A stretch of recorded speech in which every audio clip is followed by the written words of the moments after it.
Welcome to the Wayland Wisdom Hub, your go-to destination for unlocking financial, operational, and business insights. I'm Jacob Corright, your host and guide through the stormy and often confusing waters of accounting, tax, audit, business management, and operations. Today I'll be taking a back seat, and we'll let Dr. Lori Morgan lead our discussion with Dr. Pappas, a Columbus local and multi-dental practice owner whose intention is to continue expanding. Dr. Pappas shares invaluable insights on his preferred startup structure, emphasizing the importance of finding team members who align with practice's values and creating a positive work environment. We'll also explore their journey through practice ownership, discussing the challenges faced and the strategies employed to navigate them successfully. This was our second time recording this session, so huge shout out to Dr. Pappas for his patience.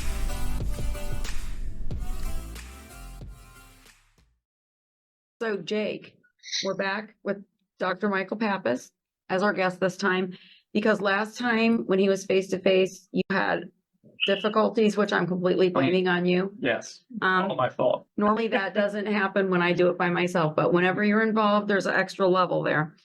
Dr. Michael Pappas has lots of practices, and he has those in Central Ohio, although we've been trying to convince him to go south with that.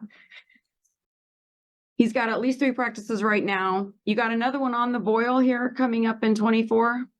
Yeah, we have one inked for the end of the year, and then there's possibly a 5th for 25 that's in the pipeline. All right, so you know a little bit about setting up dental offices. So my first question for you is this a practice model that's different? I mean, it's not a DSO. Is it a set of private practices or a multi-doc location? Describe your practice model. So we have multiple doctors at each location. We have partners in the locations. They started as associates, and then we moved them into partnership, a true partnership, not just, some phantom equity setup. They have decision-making rights, and we have about 3 to 4 docs per practice. Our biggest practice, which was the startup, which opened 2 years ago, will have 4 to 5 docs working. And then the new practice will be probably about 4 to 5 docs in it. But it's partnership model. It's not a DSO. We're not skimming off the top, not paying the partners anything. They have true ownership rights, and the partners are practice specific. So just because you're a partner in one location doesn't mean you're in another location, but a partner could be a partner in multiple locations if they're the right person. Gotcha. And so then you told me before a little bit about your entrepreneurial background and how this was not like a giant step in terms of wrapping your head around how to do this, because you had some exposure to entrepreneurial activities as a kid. Can you describe just a little bit about how it came to be that setting up these multiple practices and running multiple locations kind of came into being? Just a brief kind of introduction to how that happened in your life. Yeah, well, a lot of my family members, my dad owned a asphalt construction company. My mother's a nurse, and she's an admin. I have uncles who own restaurants and bars and catering companies. And when I was an undergrad, I did healthcare management as my major, not a typical science degree. And then I went to dental school, and I also got my MBA while I was in dental school. So I got business experience there, and I knew I wanted the autonomy of dentistry to, be my own boss and create a business for myself. So we started with the first, and then we grew that. We took on a partner. We went to number 2. We grew that. We took on a partner, added docs, and then we bought those first 2 locations, expanded them. And then the 3rd location, we said, look, we kind of we've been buying fixer-uppers, and we know what we wouldn't do, and we know what works. So why not take a stab at building a ground up? So we knew demographically where we wanted to go in Columbus. It's a city called Grove City. We knew the demographics were very, very strong, but we couldn't find any commercial real estate to put the practice that sufficed. So we got together with an investor group, and we built a building, and now we have 16 ops, and this practice is 2 years old, and last year did about 5.4 million, and this year we'll probably break 6 million. And the new location, we're going to do a ground up again and build that up to 19 ops. the one thing we talked about in the first recording was, coming out of school or coming out of residency, what should that path look like for most dentists? And I was an associate for 3 years at a large group practice in Columbus. They have 3 locations. And I volunteered to do a lot of things in that practice, from like an admin and clinical support side for management, without really being compensated for it. More so because I wanted to learn about the business and learn how to manage teams and understand the operation. So for a resident or a dentist or a new grad coming out, I mean, my recommendation is, look, go get repetitions, go see some practices, how they run, ask a lot of questions, make sure that the owners are going to let you be involved in that and learn. And if they don't want you to partner and you want to own on your own, then you will be better prepared to go purchase a practice. My startup was my 3rd practice, so I already had 2 very profitable practices. So there was a cushion for me to do the startup. If I failed, I wasn't failing completely. For someone coming out, not having any other cash flow and trying to do a startup, I respect them. I can't imagine how stressful that is, because in the beginning, you will not make money as a startup. I mean, we weren't profitable in the first year because we invested in marketing heavily.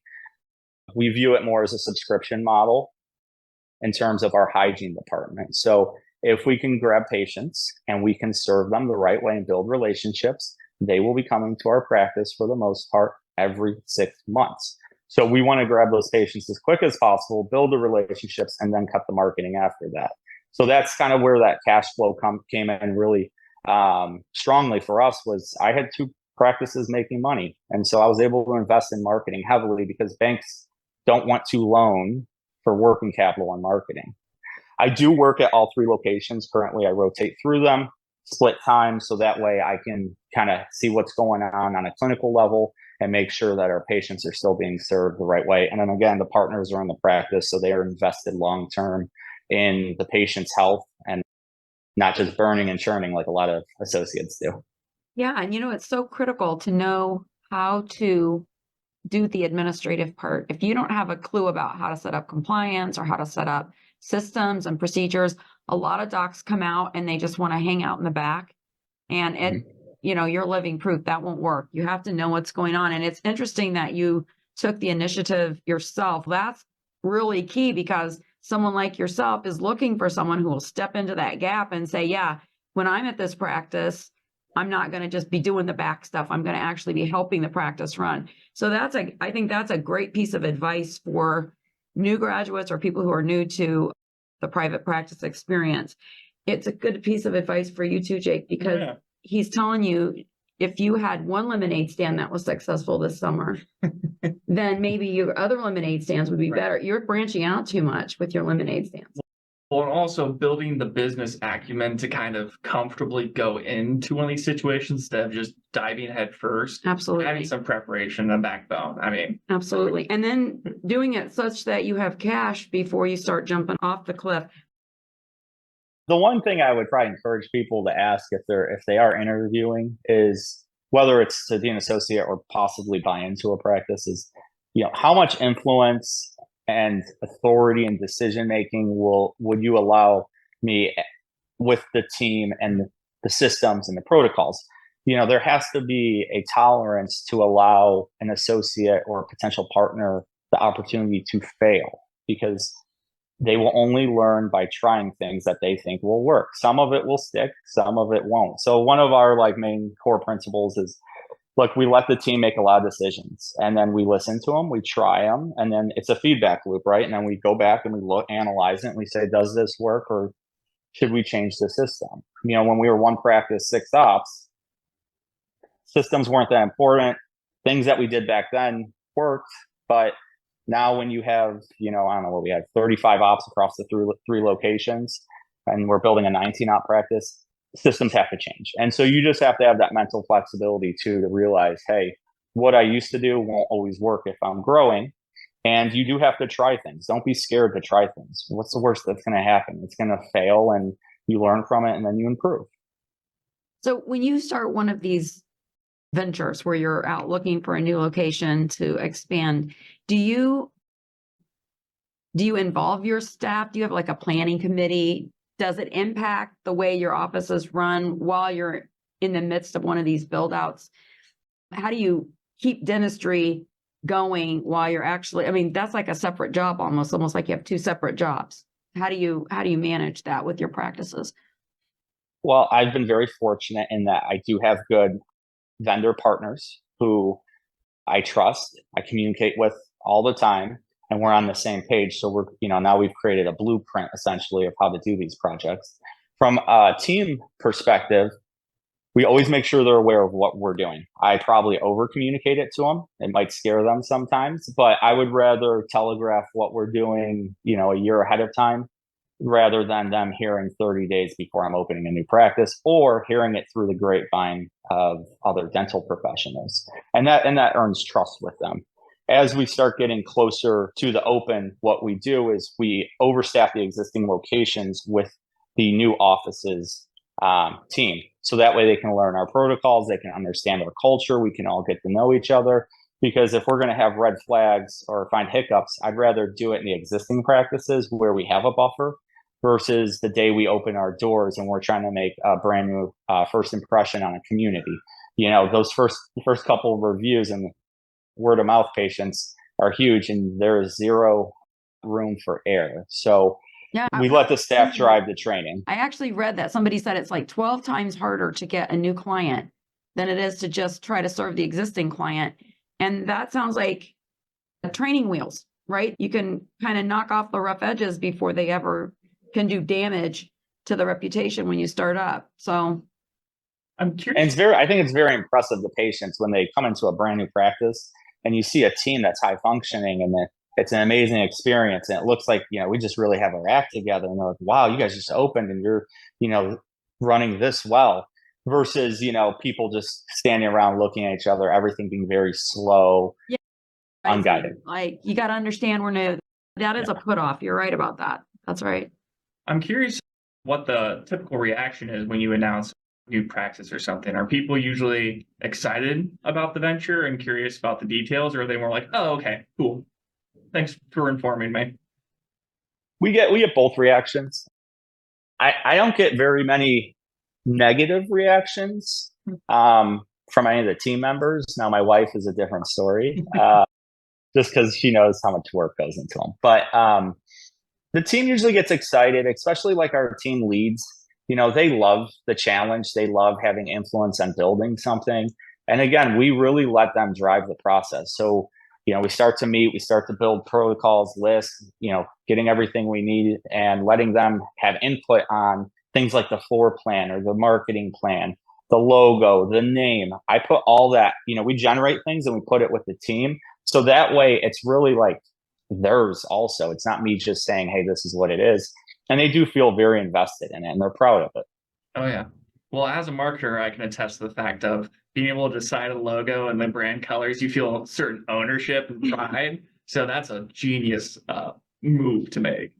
When you start these ventures and you start to add associates, do people just give you their resumes because they know that you are actively building practices a lot? Where do you go to get your good associates? Or are you looking for skill set or experience? Are you looking for young people that haven't had much experience? What's the complexion of what you want to find in a new associate? So we obtain our new docs through, I do use a recruiter. So they provide resumes from docs that they know will be in the area.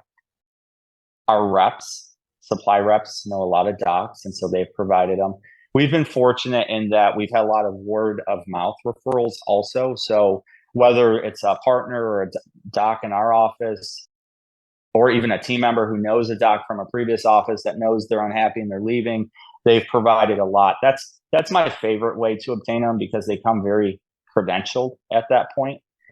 I do require that they have at least a year of experience or residency, just because the amount of time that we have to spend with them. And if it was a new grad, it would be very difficult from just supporting them. So we require that. Skill sets, that's all over the board. Each location has docs that have complementary skill sets. So they have a doc who can place implants, can do IV sedation, can do endo, can do Invisalign. So And it's not all the same doc, right? I don't need a super GP. I just need you to tell me what you want to get involved in, and we will support you with CE dollars. I mean, I've sent, I think, 6 doctors to Implant Pathways, which is not cheap, and another one through Midwest Implant Institute. So we're just trying to build out a fully comprehensive team that can, do straightforward cases. We're not, cowboys and cowgirls. We still refer out when, it's appropriate for the patient. But it's nice because then it keeps our patients in-house. But the main thing we look at when we're interviewing a doc is fit. It's what's your mentality towards serving patients? What's your work ethic? What's your desire to learn? And what's your ability to handle stressful situations? Because we are busy practices. We try to hire fun, good people who want to work hard. They're aligned in that, and they can enjoy dentistry and serving patients. One of the weirdest things ever happened to us was we had a hygienist, and we were like, why are you leaving your current practice? Because you've been here a number of years. And she goes, well, he's always throwing pencils at me. I'm like, okay, yeah, we don't do that here. I don't know why you stayed as long as you did. Because we thought, well, I mean, you've been with this guy like 10 years, but like, how many pencils would I have taken before? I would have been like, that's it. That was one pencil too many. So what advice would you give the younger you, like the guy who had 10 years ago, who didn't have all this going on? What would you tell yourself? Like, not what would your wife tell you? What would you tell yourself? I mean, I think probably just enjoy it.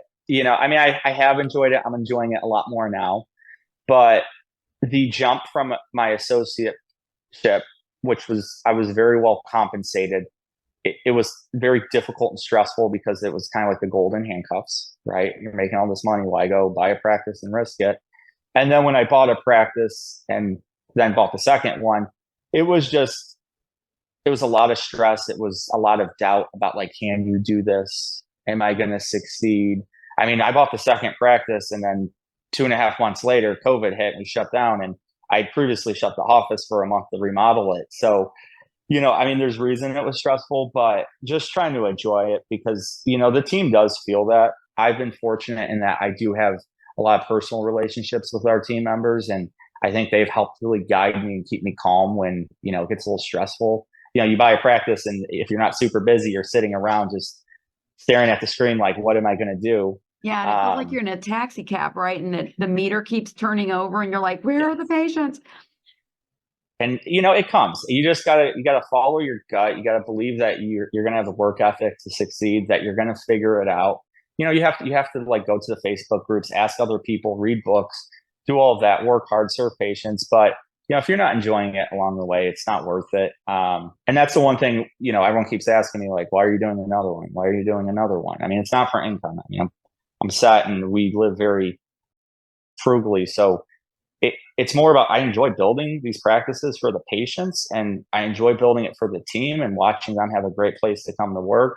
My worst days in dentistry are the days when I see a team member who's frustrated in my practice by something that we could have avoided for them, because I want them to love coming into their job every day. So with that segue into team members, last time I didn't get to talk to you about this, but I read something from Dental Post did a survey, and they said that over 50% of dental employees were actively or passively looking for new employment in 2024. How's your staffing going? I read that a lot more graduates now are coming out and going into DSOs for a period of time. The statistic, this was actually from the ADA Health Policy Institute. They said 15% of Ohio dentists are graduating, and within the first 10 years, they're not going to buy practices or set up practices. They're just going and joining with the DSO. So what's your experience with like staffing and the whole DSO thing? Are you feeling any pinch there, or is your staff pretty stable? What's been your experience over this last year? So we have over 80 team members now. We've had extremely low turnover. I knock on wood, we've been fortunate. We've had a lot of referrals from team members for additional team members, which has been nice. We still post on like Indeed and those places. We interview a lot. I feels like now we're just in a constant interviewing cycle just because of the growth, but the turnover has been really low. And I think that's due to two reasons. One is we pay really well. I mean, because of our size, we get economies of scale. We're able to invest it back in the team so that way they're well compensated. If the practice wins, the team should win, and we're very generous with them. I think sometimes when people hear our pay rates, they look at us and are like, how are you surviving? But the thing is, our margin's where it's supposed to be because we figure it out, and we do use good materials. We have digital dentistry, 3D printers, prime mills, all that, CBCT. So we're not skimping on anything. The second part is I just think it's how the culture and how you treat your team. So again, we try to allow them to be involved in decision-making opportunities. We solicit feedback. It's very difficult, but I still do a one-on-one meeting with every single team member throughout the year. We don't do full team meetings. It's just, that's not my cup of tea. We'll do like more department meetings. But we do a lot of conversations on the fly when we see something come up.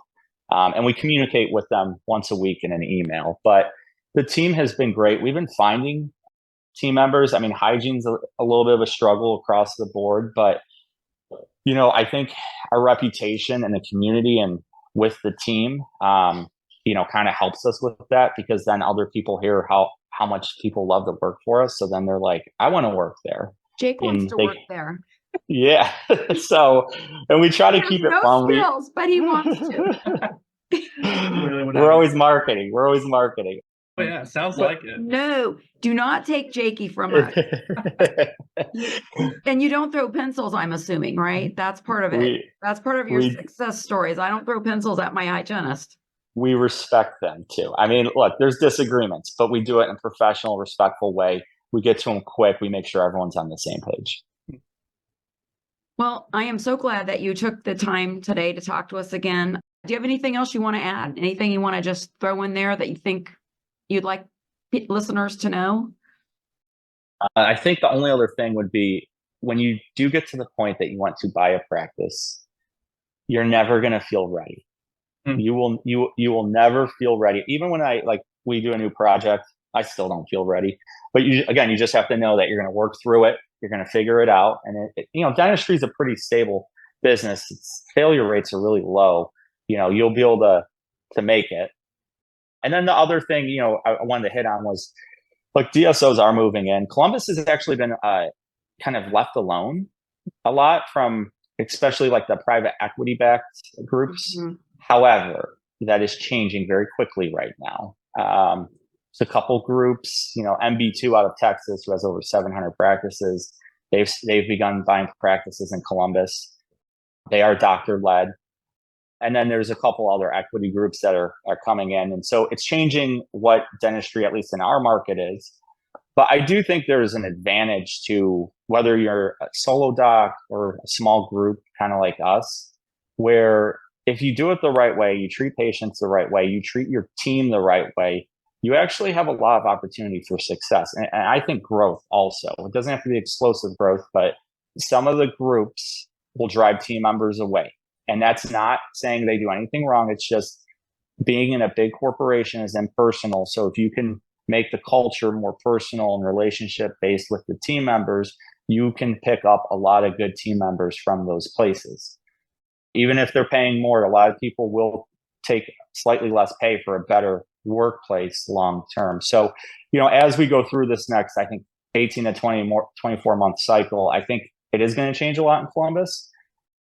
I don't think people need to be scared. They just need to focus on their business and, do what they do and do it well, and, try to serve the patients and the team. It always comes down to that personal thing. When people feel heard and they feel well treated, that's like a combination. You just can't really rock them out of it. Enjoying what you do. I think you've got that's the trifecta right there. Yeah. That's part of why we like the group setting. Is when I was by myself in my first practice, as the only doc, you're kind of on a silo and you have no one else that's in it with you. So having a group and, getting to bounce ideas off each other or talk through things and get advice is really fun. And then the only other thing I would kind of leave people with is, as you're getting ready to purchase a practice or even take a job, ask how much insight into numbers will you get? Because at the end of the day, the reason we can pay our team well is because we know our numbers inside and out. You can't fix your numbers unless you know them. So you need to know the accounting, what the benchmarks should be. I mean, Wayland's been great And when I had Steve before, he was great at giving me benchmarks, and that kind of taught me how the business should operate. And then, Steve used to always tell me, hey, it's okay if you're over on a benchmark somewhere. We just got to figure out where we're going to get under a benchmark. And the, two practices that you own might be different. That's okay. You just have to decide what's right for you guys. And that has allowed us a lot of financial freedom and the ability to pay our team really well and buy nice equipment, have beautiful offices that, the team and the patients want to be in. But the numbers, and again, having a good CPA is crucial to that. I mean, thankfully, Waylon has really done a great job for us. Back when I was doing a lot of the bookkeeping data entry myself, that was taking time on the weekends. And for the longest time, I resisted allowing that to go in-house with you guys. But Tiffany pushed me towards that because our numbers got so big, it was like burdensome when we were making errors, right? I mean, we did over 12 million last year. That's a lot of entries. So we outsourced it. And that was our right decision at that point. Where in the beginning, I was trying to save a couple bucks by doing it myself. But just looking at that as you go through and knowing your numbers and what you want your practice to look like makes a big difference. But you have to have an educated idea of what that is. So associateship, trying to get insight into numbers, and as you buy your practice, understanding the accounting and meeting with the accountants to talk through them, not just looking at the reports and never discussing them. That's critical. Look, and I'm like, their eyes glaze over. That's why we like the new benchmarking that we're doing and working on dashboards, because you don't really know what you're looking for. And we want you to have certain aspects of things we want your eyes to go to. And we know that everybody's so busy. You don't want to read a giant report and get to the bottom, because really what you want to know are the certain things, right? You're looking for those. Yep. So we've started providing those a little differently. But yeah, hey, as we wrap up, again, if you think of going south and you need a marketer and a dental consultant, we're Team Pappas. That's what I say. And also, thank you for the shout out. That was lovely. Yeah, we appreciate that as well. Well, thanks for your time. I appreciate you, again, taking the extra time. If in the future we want to pick your brain again. Absolutely. Do you mind if we, Absolutely. All right. Well, thank you very much for your time. Yeah, really thanks again. Appreciate it. All right, guys. Thank you. Have a good day. You too. As well.